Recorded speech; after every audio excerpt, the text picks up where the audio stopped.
लंबे समय से हिंदी पत्रकारिता की जो सेवा करता चला आ रहा है उसकी जितनी भी सराहना की जाए वह कम है। साथियों, इसलिए मैं यहां जागरण समूह को 25 साल पूरे होने की हार्दिक बधाई देता हूं और मैं ईश्वर से प्रार्थना करता हूं कि आप पूरी सत्यनिष्ठा और साहस के साथ आने वाले सभी वर्षों में पत्रकारिता के नए उच्च स्तरीय आयाम स्थापित करने में आप कामयाब हों। वहीं बिहार के मुख्यमंत्री श्री नीतीश कुमार जी के सुशासन के भी 25 साल पूरे हुए हैं, इसलिए बिहार राज्य के मुख्यमंत्री हैं। बिहार राज्य की राजधानी में मैं यहां खड़ा हूं, इसलिए मैं भी नीतीश कुमार जी को भी और उनकी पूरी सरकार को अपनी तरफ से हार्दिक बधाई देता हूं। जिस तरह से नीतीश कुमार जी ने 25 वर्षों में 20 वर्ष में पिछले 20 वर्षों में सुशासन के नए कीर्तिमान स्थापित किए हैं, वहीं दैनिक जागरण ने इस पटना संस्करण ने भी अपने हिंदी पत्रकारिता के एक नए प्रतिमान गढ़े हैं। साथियों, हमारे देश में पत्रकारिता का इतिहास भारतीय स्वतंत्रता संग्राम के इतिहास से जुड़ा हुआ है। जैसा कि आप लोग भी जानते हैं कि महात्मा गांधी, बाल गंगाधर तिलक, लाला लाजपत राय, सुरेंद्रनाथ बनर्जी जैसे कई राष्ट्रीय नेता पत्रकार भी थे। इतना ही नहीं, पंडित अटल बिहारी वाजपेयी जी भी माने जाने एक पत्रकार थे। इसलिए मैं अपने पत्रकार मित्रों से कहता हूं कि आपने इन महान विभूतियों द्वारा स्थापित पत्र न केवल याद रखना है बल्कि उनसे हमें प्रेरणा भी हासिल करनी है। साथ ही यही समझना है कि पत्रकारिता केवल एक व्यवसाय मात्र नहीं है, एक प्रोफेशन मात्र नहीं है, बल्कि आम लोगों को जागरूक करने का एक मिशन भी है। और मैं ईश्वर से ही प्रार्थना करता हूं कि वह हर पत्रकार को वह क्षमता, साहस दे ताकि उसकी कलम हर समय सृजनशील हो, विनाशकारी न हो। और दैनिक जागरण की शुरुआत का जहां तक प्रश्न है, मैं जानता हूं इसके हिस्ट्री के बारे में भी मुझे अच्छी तरह जानकारी है, लेकिन इसके पहले मैं कहना चाहूंगा कि महात्मा गांधी शायद अब तक के सबसे महान पत्रकार थे, मैं ऐसा मानता हूं। हो सकता है किसी की सहमति से न हो। गांधी जी ने लिखा है, पत्रकारिता का एकमात्र उद्देश्य सेवा होना चाहिए। गांधी जी के शब्द आज भी मैं मानता हूं कि प्रासंगिक है। साथियों, गांधी जी ने पत्रकारिता को शक्ति कहा है, लेकिन इसे बेहद जिम्मेदारी वाला कार्य भी बताया है। उन्होंने कहा है कि जिस तरह पानी की अनियंत्रित धारा पूरे ग्रामीण इलाके को जलमग्न कर देती है और फसलों को तबाह कर देती है, उसी तरह एक अनियंत्रित कलम विनाश का भी काम करती है। इसलिए एक पत्रकार का यह कर्तव्य है कि उसकी कलम विकासोन्मुखी हो, माने डेवलपमेंट ओरिएंटेड हो, न कि विनाशकारी। आज हम आर्टिफिशियल इंटेलिजेंस जैसी टेक्नोलॉजी का प्रभाव स्वाभाविक रूप से देख सकते हैं और निरंतर आर्टिफिशियल इंटेलिजेंस का भी प्रभाव बढ़ता जा रहा है। पत्रकारिता भी इससे छूटा नहीं है। आर्टिफिशियल इंटेलिजेंस का प्रयोग पत्रकारिता को और बेहतर कर सकता है, लेकिन इमोशनल इंटेलिजेंस और एम्पैथी के साथ प्रयोग किया जाना चाहिए, ऐसा मैं मानता हूं। मित्रों, आज कंटेंट क्रिएशन का दौर है, लेकिन पत्रकारिता का कार्य कंटेंट क्रिएशन नहीं है, कंटेंट डिलीवरी है। ऐसा कंटेंट जो एजुकेटिव हो, इंफॉर्मेटिव हो, टाइमली हो और इसके साथ ही सबसे बड़ी बात कि वह क्रेडिबल हो, विश्वसनीय हो, ऐसा होना चाहिए। साथियों, दैनिक जागरण की शुरुआत इसके संस्थापक श्री पूरन चंद जी गुप्त कि उस सोच के साथ हुई थी जो यह मानती थी कि हमें एक ऐसा समाचार पत्र तैयार करना है जो जनता की स्वतंत्र आवाज को प्रतिबिंबित करे। और मुझे यह कहने में रंच मात्र भी संकोच नहीं है कि आज तक पूरा दैनिक जागरण समूह इसी मिशन और इसी आदर्श के साथ काम कर रहा है। मुझे बताया गया है कि दैनिक जागरण 5.5 करोड़ से अधिक पाठकों के साथ भारत का सबसे ज्यादा पढ़ा जाने वाला यह समाचार पत्र है। यह अपने में बहुत बड़ी उपलब्धि है, लेकिन यहां मैं यह कह रहा हूं कि अपने में यह बहुत बड़ी उपलब्धि है, वहीं पर मैं यह कहता हूं कि बहुत बड़ा दायित्व भी है, रिस्पॉन्सिबिलिटी भी है। और विशेष रूप से बिहार जैसे प्रदेश में यह और भी बड़ा दायित्व है, क्योंकि यहां जनता सामाजिक, राजनीतिक, सांस्कृतिक दृष्टि से बहुत ही जागरूक है और आज भी समाचार पत्रों की खबर पर बहुत बारीक और पैनी नजर रखती है। साथियों, पूरे देश में लोग बिहार की जनता की राजनीतिक समझबूझ की दाद देते हैं। यहां की जनता निर्णय लेने में थोड़ा समय तो ले सकती है, मगर बहुत सोच समझ कर निर्णय लेती है। तो बिना किसी बहकावे, भुलावे कि उस पर वह अडिग भी रहती है। मुझे याद है कि 2000 में जब श्री नीतीश कुमार जी को जनता ने सत्ता सौंपी थी तो बहुत लोगों को लगा था कि यहां की जातिवादी राजनीति में सुशासन की बात नहीं सुनी जाएगी। बहुत लोग कहते थे, मगर ऐसा नहीं हुआ। साथियों, बिहार तो भारत ही नहीं, पूरे विश्व के लोकतंत्र की जननी है कि मैं कहूंगा कि कहना एग्जैगरेशन नहीं होगा, अतिशयोक्तिपूर्ण नहीं होगा। 2500 साल पहले जब पश्चिम के अधिकांश देश जंगलों में भटक रहे थे, तब इसी बिहार में लोकतांत्रिक संस्थाएं स्वाभाविक रूप से विकसित हो रही थी।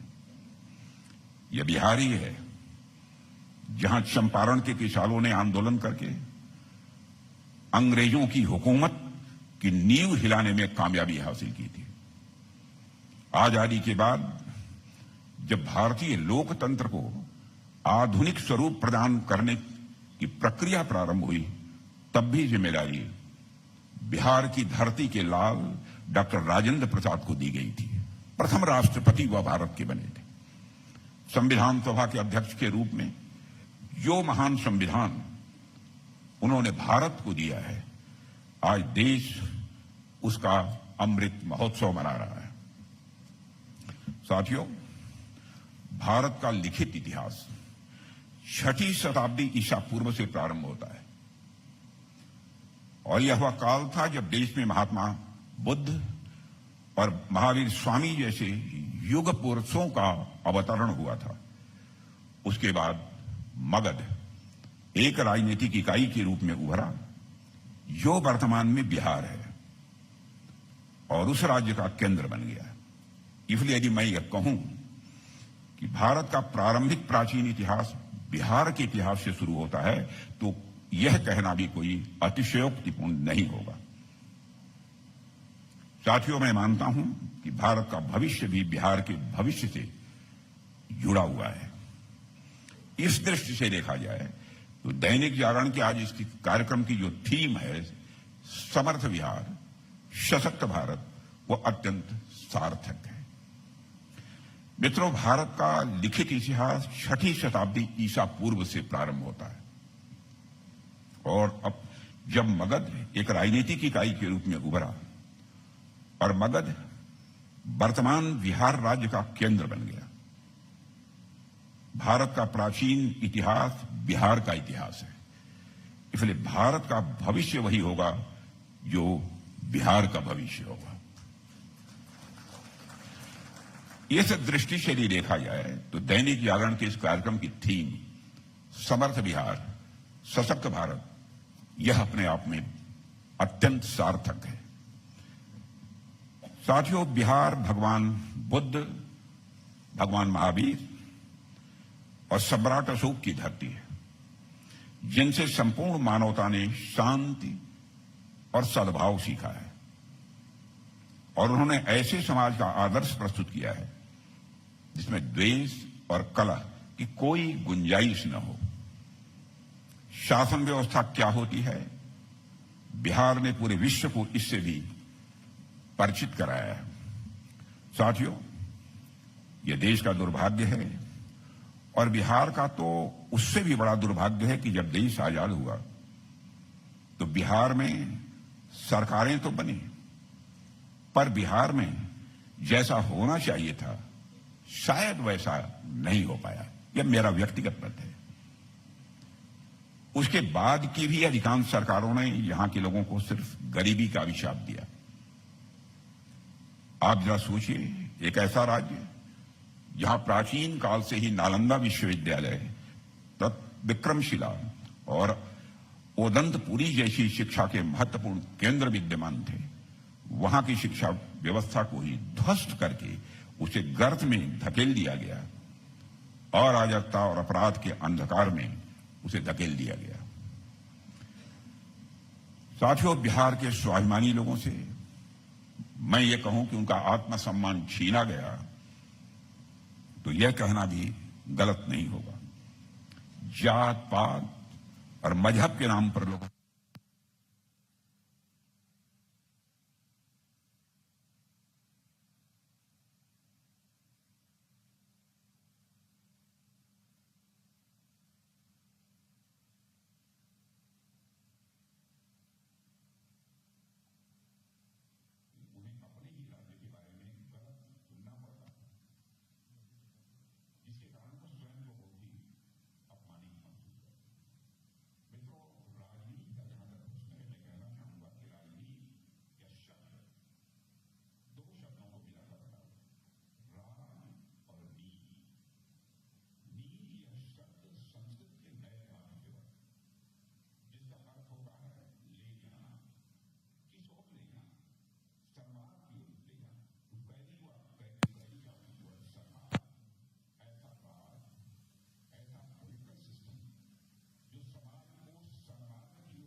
नहीं सुनेंगे। यह संकल्प लेने की आवश्यकता है। साथियों, मैं आपको 2003 का एक वाकया बताता हूं। 2003 में तत्कालीन बिहार के डीजीपी ने अपहरण और हत्या के मामले में सिवान के एक बाहुबली नेता के खिलाफ गिरफ्तारी का आदेश दिया था। एक पत्रकार ने अपनी पुस्तक में लिखा है, मैं नहीं कह रहा हूं, एक पत्रकार ने अपनी पुस्तक में लिखा है कि गिरफ्तारी के आदेश के बाद उस समय के मुख्यमंत्री के घर पर अफरा तफरी मच गई और बताया जाता है कि मुख्यमंत्री के परिवार के सदस्य ने गिरफ्तारी का आदेश वापस लेने के लिए सक्रिय होकर काम किया। इसके 1.5 महीने के बाद ही उन डीजीपी को अपने पद से हटा दिया गया। उन्होंने बामुश्किल 6 महीने ही डीजीपी के पद पर अपने दायित्व को संभाला था। ऐसे कितने ही इंसिडेंट्स ऑन रिकॉर्ड दर्ज हैं। साथियों, यह सब हुआ क्योंकि राजनीति को सेवा का नहीं बल्कि सत्ता की मेवा का जरिया बनाया गया। बिहार में इन लॉज और आउट लॉज के कारण रूल ऑफ लॉ बर्बाद हुआ और बिहार को जंगल राज में धकेल दिया गया। साथियों, किसी भी देश या राज्य के आधुनिकीकरण का रास्ता वहां लगने वाले उद्योग धंधों और अर्थव्यवस्था की समृद्धि में होकर गुजरता है। लेकिन बिहार की स्थिति ऐसी थी कि उद्योग धंधे जो इनमें निवेश तो आना दूर, यहां जो लोग भी व्यवसाय कर रहे थे वे भी राज्य छोड़कर जाने लगे। डकैती, लूट, अपहरण बिहार में कुटीर उद्योग की तरह विकसित हो रहे थे। वर्ष 2000 तक बड़ी संख्या में कारोबारियों ने अपनी संपत्तियां कम कीमत पर बेचकर कहीं और बसना प्रारंभ कर दिया। बताते हैं कि 2005 तक पटना सिटी के लगभग 30% मारवाड़ी परिवार बिहार छोड़कर बाहर चले गए। क्यों रवि बाबू, आप यहां के सांसद हैं, ये सच्चाई है।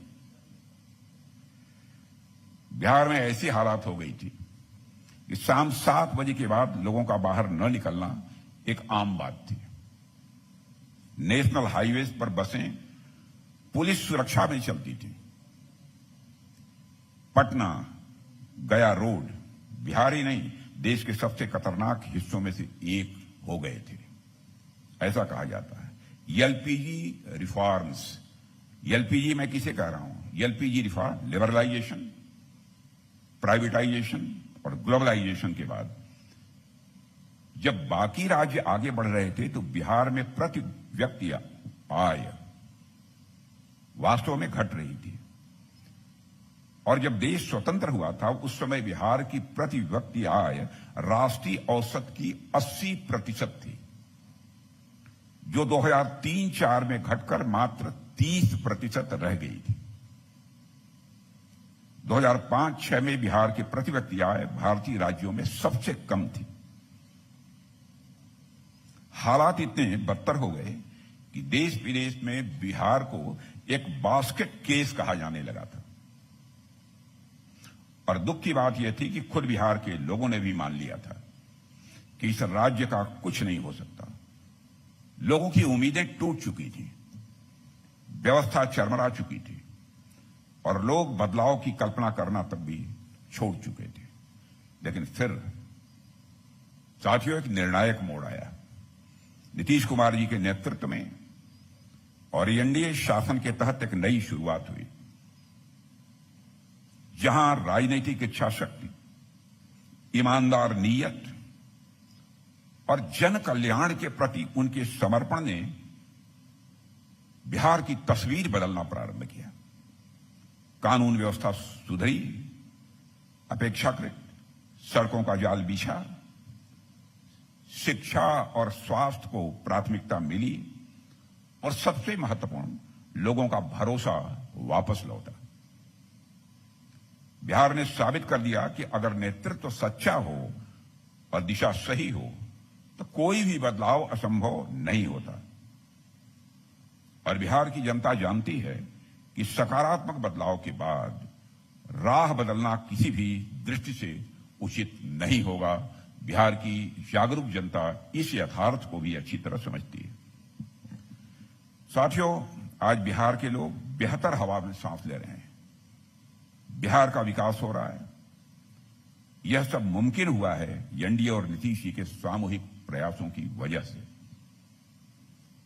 पिछले 2 दशकों में एनडीए और मुख्यमंत्री श्री नीतीश कुमार जी के नेतृत्व में बिहार ने अभूतपूर्व प्रगति की है।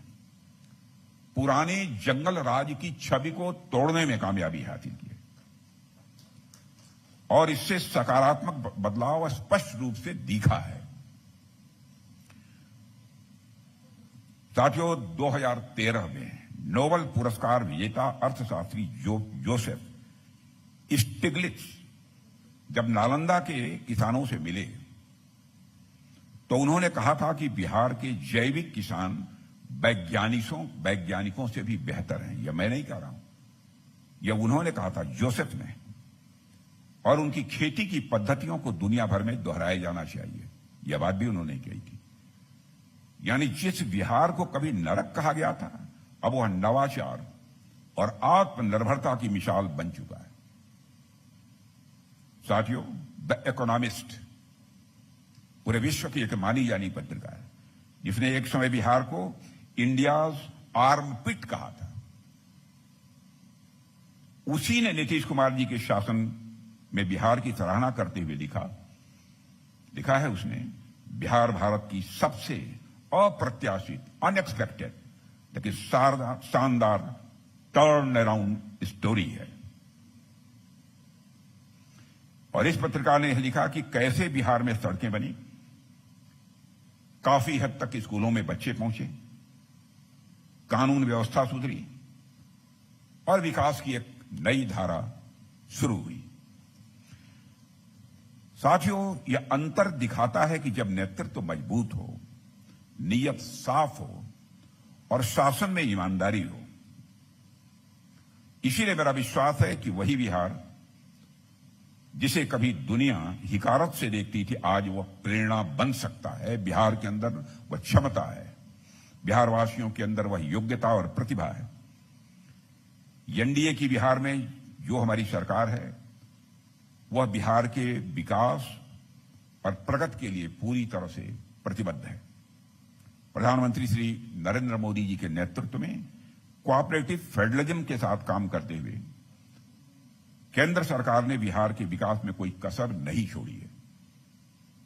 मैं यहां बताना चाहता हूं कि वर्ष 2015 तक बिहार की टोटल स्टेट जीएसडीपी जिसे बोलते हैं, लगभग $56 बिलियन थी, जो 2025 तक $116 बिलियन तक पहुंच गई।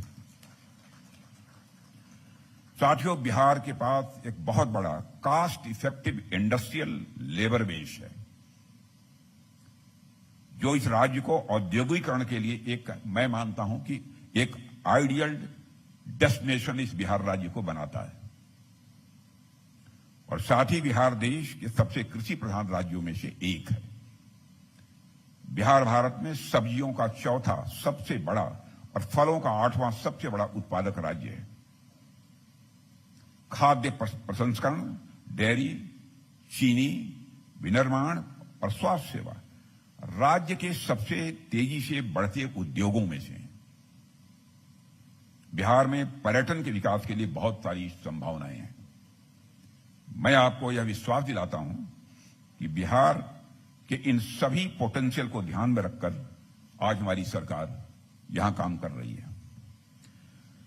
साथियों, बिहार के विकास के प्रति प्रतिबद्धता केवल शब्दों से नहीं व्यक्त होती है, बल्कि आंकड़ों में भी स्पष्ट दिखाई देती है। साल 2004 से लेकर 2014 के बीच यूपीए सरकार ने बिहार को लगभग 2 लाख करोड़ रुपए के आसपास दिया था, जबकि साल 2014 के बाद केंद्र ने की एनडीए सरकार ने पिछले 10 वर्षों में बिहार को 9 लाख करोड़ रुपए से अधिक की राशि आवंटित की है। कहां 2 लाख करोड़, कहां 9 लाख करोड़ रुपए से अधिक की राशि आवंटित की है, यानी 4 गुना अधिक धनराशि। यह सिलसिला आज भी जारी है। साथियों, इसी साल अप्रैल में प्रधानमंत्री मोदी जी ने बिहार के मधुबनी में 13,480 करोड़ रुपए से अधिक के विकास कार्यों का शुभारंभ किया है। और इसी वर्ष जून महीने में प्रधानमंत्री जी ने 5,736 करोड़ रुपए की 22 परियोजनाओं की सौगात बिहार को दी है, जिससे बिहार की विकास यात्रा यह अनवरत चलती रहे।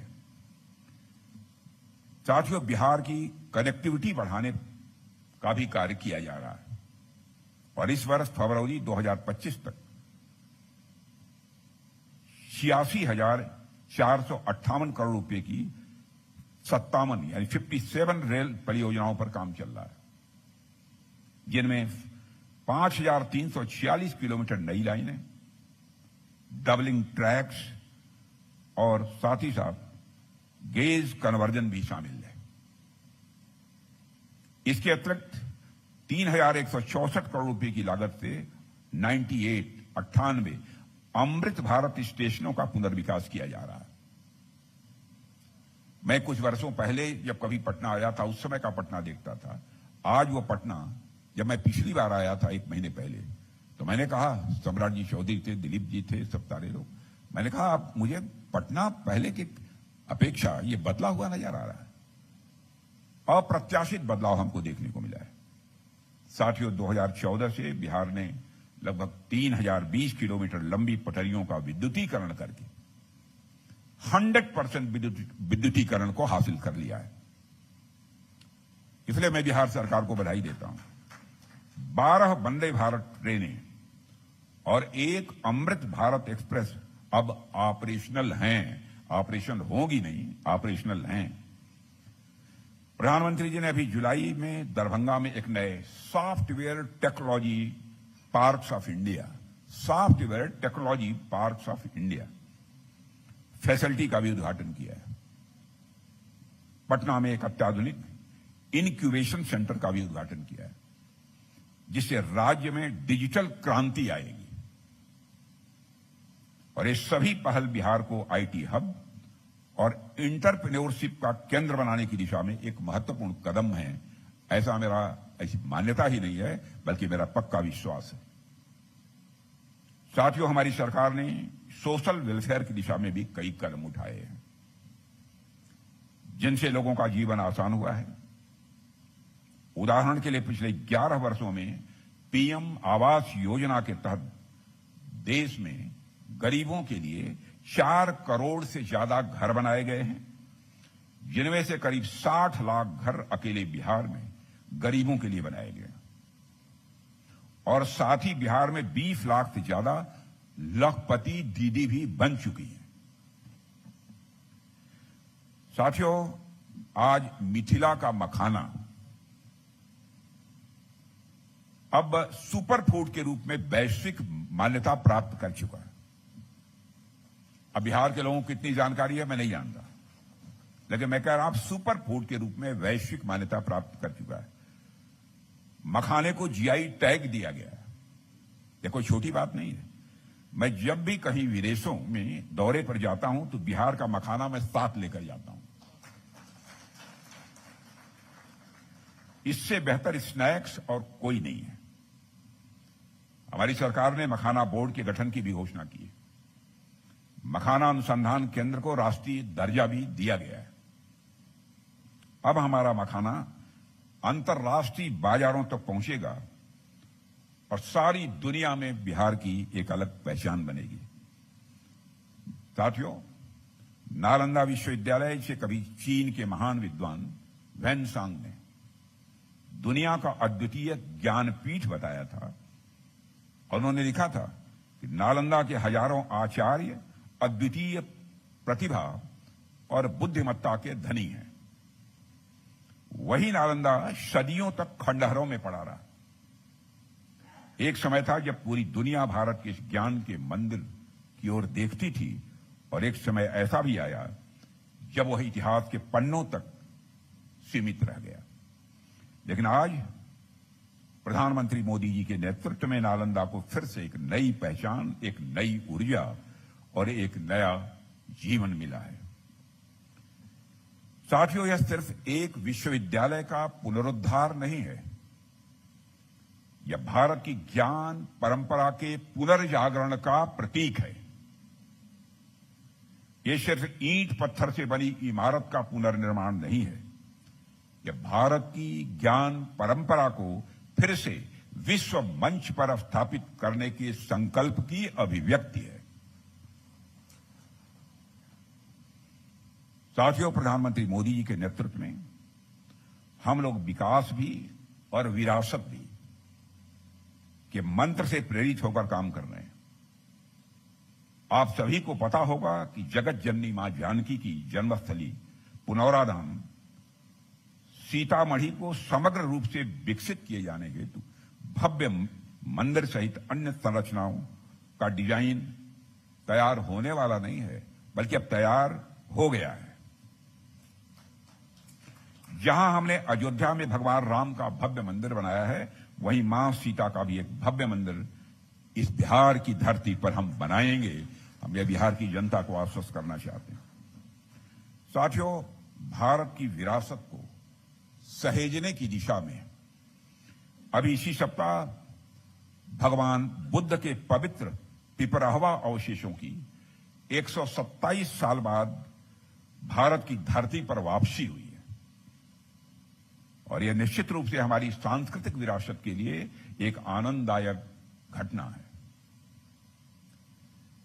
यह हर भारतीय के लिए एक गौरव की बात है कि भगवान बुद्ध के पवित्र पिपराहवा अवशेष 127 साल बाद भारत लौटे हैं। यह करके हमने यह दर्शाया है कि हमारी रिच कल्चर, समृद्ध संस्कृति कि विभिन्न पहलुओं को संरक्षित और सुरक्षित रखने की प्रतिबद्धता के प्रति हम कितने सजग हैं, और केवल सजग ही नहीं हैं बल्कि समर्पित भी हैं। साथियों, प्रधानमंत्री जी के मार्गदर्शन और मजबूत नेतृत्व में हमने तय किया है कि हमें विकसित बिहार के संकल्प की सिद्धि करना ही है, और मेरा विश्वास है कि विकसित भारत का मार्ग विकसित बिहार से ही निकलेगा। इसमें कहीं दो मत नहीं है। बिहार की प्रगति से देश की प्रगति होगी, ऐसा मेरा मानना है। जैसा कि प्रधानमंत्री जी ने भी कहा है कि 21वीं सदी में दुनिया बहुत तेजी से आगे बढ़ रही है। एक समय जो ताकत केवल दुनिया के पश्चिमी देशों के पास होती थी, उसमें अब पूरब के देशों का दबदबा स्वाभाविक रूप से बढ़ रहा है, और केवल दबदबा ही नहीं बढ़ रहा है बल्कि उनकी भागीदारी भी बढ़ रही है। जैसे दुनिया में पूर्वी देश दुनिया की विकास यात्रा का इंजन बने हुए हैं, वैसे ही भारत के निर्माण में बिहार समेत हमारे पूर्वी राज्य विकास का इंजन बनकर काम करेंगे, ऐसा मेरा विश्वास है। साथियों, आज लगभग $4 ट्रिलियन की अर्थव्यवस्था के साथ अर्थव्यवस्था के आकार, इकोनॉमी की साइज के मामले में हम विश्व में चौथे स्थान पर पहुंच चुके हैं। 2014 के पहले जहां हम 11वें स्थान पर थे, उससे जंप लेकर हम चौथे स्थान पर पहुंच चुके हैं। अभी कुछ ही दिनों पहले प्रसिद्ध इकोनॉमिक फर्म मॉर्गन स्टैनली, मानी जानी एक इंटरनेशनल फर्म है, उसका नाम आपने सुना होगा, उसकी एक रिपोर्ट आई है जिसमें कहा गया है कि ऐसी रफ्तार बनी रही तो 2028 में भारत दुनिया की सबसे बड़ी अर्थव्यवस्था बनकर रहेगा, उसे कोई रोक नहीं सकता। मगर उसके बाद अगले 25 वर्षों में हमें अगर टॉप पर जाना है तो बिहार समेत पूरे पूर्वी भारत को इसका नेतृत्व करना ही होगा। साथियों, अगले कुछ महीनों में बिहार के विधानसभा चुनाव हैं। जनता को फिर से जनादेश देना है। आज बिहार बहुत ही नाजुक मोड़ पर खड़ा है। यहां से दो रास्ते आगे जाते हैं, जिनमें से एक रास्ता है विकास का रास्ता, जिस पर बिहार का सुनहरा भविष्य निर्भर करेगा, और दूसरा रास्ता बिहार को जातिवाद, अपराध और अराजकता के एक ऐसे युग में फिर से धकेल देगा जहां से बिहार बहुत मुश्किल से बाहर निकला है अब तक। साथियों, केंद्रीय चुनाव आयोग ने बिहार के चुनाव की तैयारियां जोर शोर से शुरू कर दी हैं, और इसके अंतर्गत उन्होंने बिहार में SIR, स्पेशल इंटेंसिव रिवीजन की शुरुआत की है। इस देश में इस तरह की एक्सरसाइज चुनाव आयोग द्वारा यह पहली बार की जा रही है, ऐसा नहीं है, पहले भी की गई है। मगर देखा जा रहा है कुछ राजनीतिक दल SIR को लेकर जनता को गुमराह करने की कोशिश कर रहे हैं, और वह गलत राजनीति कर रहे हैं। यह बहुत ही दुर्भाग्यपूर्ण है। अभी आज के ही समाचार पत्र में मैंने एक खबर पढ़ी है। राहुल जी कहते हैं कि चुनाव आयोग वोट चोरी कर रहा है, सीधे सीधे आरोप लगाया है, जबकि चुनाव आयोग भारत की एक ऐसी संवैधानिक संस्था है, बहनों भाई, इसमें कहीं दो मत नहीं है, जिसकी एक अपनी साख है, जिसकी एक अपनी विश्वसनीयता है। चुनाव आयोग जैसे संवैधानिक संस्था पर अनर्गल आरोप लगाना नेता प्रतिपक्ष को किसी भी सूरत में, मैं मानता हूं कि शोभा नहीं देता। कांग्रेस पार्टी के हाथों में 1975 में संविधान की हत्या करने का खून लगा हुआ है। इमरजेंसी 1975 में लागू हुई थी। संविधान के साथ कैसा क्रूर मजाक किया गया। मैं समझता हूं कि भारत का एक एक जागरूक नागरिक अच्छी तरह से परिचित है। उनके मुंह से ऐसे निराधार और उल्टे बयान ये शोभा नहीं देते हैं। अभी कल भी SIR के मुद्दे पर विपक्ष द्वारा संसद को बाधित किया गया है, और कल नेता प्रतिपक्ष ने फिर से एक अनर्गल बयान दिया है, और उन्होंने कहा है कि चुनाव आयोग द्वारा वोट चोरी को लेकर उन्होंने सबूतों का एटम बम तैयार किया है। जो उनके पास है और किसी के पास नहीं है। ऐसा एटम बम उन्होंने तैयार किया है जो कि वह केवल उनके पास है और किसी के पास नहीं है। मैं राहुल जी से कहना चाहूंगा बहुत विनम्रता के साथ, अगर आपके पास सबूतों का एटम बम है तो उसका परीक्षण तुरंत कर डालिए। एटॉमिक टेस्ट तुरंत हो जाना चाहिए। सारे सबूत जनता के सामने रखिए, सारे सबूत जनता के सामने रखिए। मगर सच्चाई यह है कि उनके पास न कोई तथ्य है न सबूत है। सनसनीखेज बातें करना उनकी पुरानी आदत है। साथियों, आप लोगों को संभवतः यह याद भी होगा कि इसके पहले भी राहुल गांधी जी ने इस तरह का बयान दिया था, और जिस दिन वो बोलेंगे भूचाल आ जाएगा। एक बार और बयान दिया था उन्होंने, जिस दिन मैं बोलूंगा उस दिन भूचाल आ जाएगा। जब वो बोले तो खोदा पहाड़ निकली चूहिया। मैं तो राहुल जी से यही कहूंगा कि जल्दी से जल्दी एटम बम फोड़ दीजिए, विलंब मत कीजिए। बस अपने आप को संतुलित और सुरक्षित रखिए, क्योंकि हम सभी लोगों की चिंता करने वाले हैं। क्योंकि भारत ऐसा देश है जो कि भारत में रहने वाले लोगों की चिंता नहीं करता, बल्कि विश्व की धरा पर रहने वाले सभी लोगों की चिंता करते हुए सारे विश्व को वसुधैव कुटुंबकम, the whole world is a family, यह मैसेज देने वाला इस दुनिया की धरती पर कोई एक देश है तो हमारा और आपका देश ये केवल भारत है। साथियों, संवैधानिक संस्थाओं को उनका काम करने दीजिए, यह हमारी राहुल जी से अपील है। यह कांग्रेस की सेहत के लिए भी अच्छा होगा, और मैं ये मानता हूं कि यह लोकतंत्र की सेहत के लिए भी अच्छा होगा। साथियों, प्राप्त जानकारी के अनुसार बिहार के 7.89 करोड़ मतदाताओं में से 7.24 करोड़ लोगों के फॉर्म पहले ही जमा हो चुके हैं। चुनाव आयोग ने एक जिम्मेदार संवैधानिक संस्था की तरह पूरे लगन के साथ, पूरे मेहनत से काम किया है। इस प्रक्रिया में सभी पार्टियों से बातचीत की गई है। बचे 65 लाख वोटरों के नाम की सूची विपक्ष को दी जा चुकी है। अब उनके पास कोई एटम बम है तो छोड़ें, जल्दी उसका विस्फोट करें। और उन्हें 1 महीने का समय भी दिया गया है। ऐसा नहीं कि 2-4 दिन में करके दे दीजिए।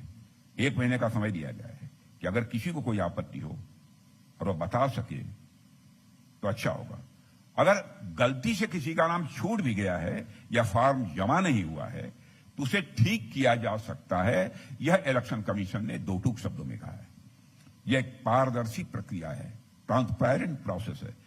इसके बावजूद चुनाव आयोग जैसी संवैधानिक संस्था पर नेता प्रतिपक्ष के द्वारा और कुछ अन्य लोगों के द्वारा सवाल खड़े किए जा रहे हैं। साथियों, यदि विपक्ष के लोगों के पास कोई ऐसा दस्तावेज है जो एसआईआर प्रक्रिया में गड़बड़ी को साबित करता हो तो मेरा यह कहना है कि उसे सामने लाया जाना चाहिए। और किसी मतदाता का नाम गलत तरीके से हटाया गया है तो उसका नाम भी बताएं। और किसी का नाम गलती से छूटा है तो फाइनल लिस्ट में जोड़ा जाएगा। क्योंकि हमारा जो लंबा राजनीतिक जीवन का अनुभव है उस आधार पर चुनाव आयोग काम करने की जो शैली है, जो कुछ भी मैं जानता हूं उस आधार पर मैं स्वयं इस बात को कह सकता हूं। साथियों, सही प्रश्न पूछने और सही कार्रवाई करने की जगह उनके द्वारा अजीबोगरीब बयान दिए जा रहे हैं राहुल जी के द्वारा। यहां तक कि संसद के मानसून सत्र को भी बाधित करने का प्रयास लगातार किया जा रहा है, और मैं मानता हूं यह कदापि उचित नहीं है। साथियों, जैसा कि मैंने अभी कहा कि दिल्ली के संसद का मानसून सत्र चल रहा है, और इसी सप्ताह संसद के दोनों सदनों में ऑपरेशन सिंदूर को लेकर 16 घंटे की विशेष चर्चा हुई है। ऑपरेशन सिंदूर भारत की सेनाओं की वीरता, शौर्य और पराक्रम का एक बड़ा ऐतिहासिक और सुनहरा अध्याय है। जिस बात को लेकर विपक्ष के कुछ दलों को एकजुट होकर सेना का अभिनंदन करना चाहिए था, वे सेना की उपलब्धियों पर सवाल करने लगे। चूंकि सेना की उपलब्धि पर संशय के बादल टिक नहीं सकते, इसलिए उनके द्वारा आतंकवाद को लेकर कुछ सवाल खड़े किए गए, जिसका ऐसा करारा जवाब मिला है कि उन लोगों की बोलती बंद हो गई है। आपने डिबेट सुनी होगी, तीनों दिनों की डिबेट सुनी होगी। साथियों, आतंकवाद को लेकर कांग्रेस और अन्य कुछ विपक्षी दलों का जैसा ढुलमुल रवैया रहा है, यह सारी दुनिया जानती है। 2014 से पहले देश में असुरक्षा का जो माहौल था, अगर वह याद भी करें तो लोग सिहर जाते हैं। आज आए दिन देश के किसी न किसी शहर में उस समय बम धमाके हुआ करते थे, आतंकी घटनाएं भी होती थी। इसी पटना शहर के गांधी मैदान में सीरियल बम ब्लास्ट हुए थे। सरकार की ढिलाई का ही यह परिणाम था कि आतंकी घटनाएं करते थे और कुछ दिनों बाद नई घटना की योजना बनाया करते थे, क्योंकि उनको पता था कि उनके खिलाफ कोई कठोर कार्रवाई नहीं होने वाली है। साथियों, प्रधानमंत्री मोदी जी के नेतृत्व में हमने पिछले 11 सालों में आतंकवाद पर न केवल नकेल डालने का काम किया है, बल्कि आतंकवाद के खिलाफ निर्णायक कार्रवाई करके भी दिखा दिया है। ऐसे में सवाल उठता है कि अगर हमारी सरकार आतंकवाद पर लगाम लगा सकती है, तो कांग्रेस सरकारों की ऐसी कौन सी मजबूरी थी कि आतंकवाद कभी काबू में ही नहीं आ पाया। साथियों, मैं मानता हूं कि इसका सबसे बड़ा कारण रहा है उनकी वोट बैंक और तुष्टीकरण की राजनीति, पॉलिटिक्स ऑफ अपीजमेंट। कांग्रेस ने आतंकवाद जैसी समस्या को भी वोट बैंक के चश्मे से देखा है। इतना ही नहीं, उन्होंने आतंकवाद पर भगवा रंग चढ़ाने का भी प्रयास किया और बेगुनाह लोगों को आतंकी षड्यंत्र रचने के आरोप में जेल में डाला। मालेगांव में हुई घटना में आतंकवादियों को पकड़ने की बजाय भगवा आतंकवाद की नई थ्योरी ये गढ़ी गई। अभी 2 दिन पहले ही आपने देखा होगा, कोर्ट ने उस मालेगांव घटना के सभी आरोपियों को बेगुनाह घोषित किया। अपना फैसला देते समय जज ने साफ कहा है कि आतंकवाद का कोई मजहब नहीं होता है। यही तो हम वर्षों से कहते रहे कि आतंकवादी केवल आतंकवादी होता है, उसका कोई मजहब नहीं होता है। आतंकवाद के खिलाफ भारत की लड़ाई को कमजोर करने का काम करती है वोट बैंक की राजनीति। और मैं आपको आश्वस्त करना चाहता हूं कि हमारे दल, हमारी एनडीए का जहां तक सवाल है, आतंकवाद के प्रश्न को लेकर हम किसी भी सूरत में वोट बैंक की राजनीति नहीं करेंगे। न किया है, न कभी कर सकते हैं। कि हम राजनीति यदि करते हैं तो केवल सरकार बनाने के लिए राजनीति नहीं करते हैं, हम राजनीति करते हैं तो देश बनाने के लिए राजनीति करते हैं। साथियों, पिछले 11 वर्षों में भारत ने आतंकवाद के विरुद्ध अपने संकल्प को मजबूत किया है। ऑपरेशन सिंदूर के माध्यम से भारतीय सेनाओं ने एक नई लक्ष्मण रेखा खींच दी है और आज आतंकवाद के खिलाफ हमारी भारतीय सेनाओं का मनोबल आसमान छू रहा है। उसे कमजोर करने का प्रयास न जनहित में है और न देशहित में है। और साथियों, जब राष्ट्रीय सुरक्षा से जुड़ा कोई भी मुद्दा आता है तो देश दलगत राजनीति से ऊपर उठकर एकजुट होता है। सामान्य परंपरा यह रही है। 1971 में किस प्रकार से संसद में खड़े होकर हमारे अटल बिहारी वाजपेयी जी ने तत्कालीन सरकार की और तत्कालीन प्रधानमंत्री की सराहना की थी, क्या वो नहीं हो सकता? चाहे 1965 का युद्ध हो, 1971 का युद्ध हो, 99 में कारगिल का संघर्ष हो या फिर 2025 में ऑपरेशन सिंदूर हो, देश में सामाजिक और राजनीतिक एकजुटता देखने को मिली है।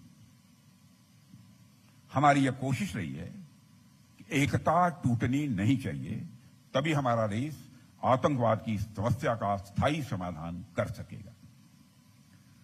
साथियों, चाहे देश का विकास हो या प्रदेश का, शांति व्यवस्था और सुरक्षा विकास की यह पहली शर्त होती है। भारत सुरक्षित हाथों में है और यह बिहार प्रदेश भी सक्षम हाथों में है। बिहार की जनता के लिए एनडीए का विनिंग कॉम्बिनेशन है। एनडीए का एक विनिंग कॉम्बिनेशन है और यह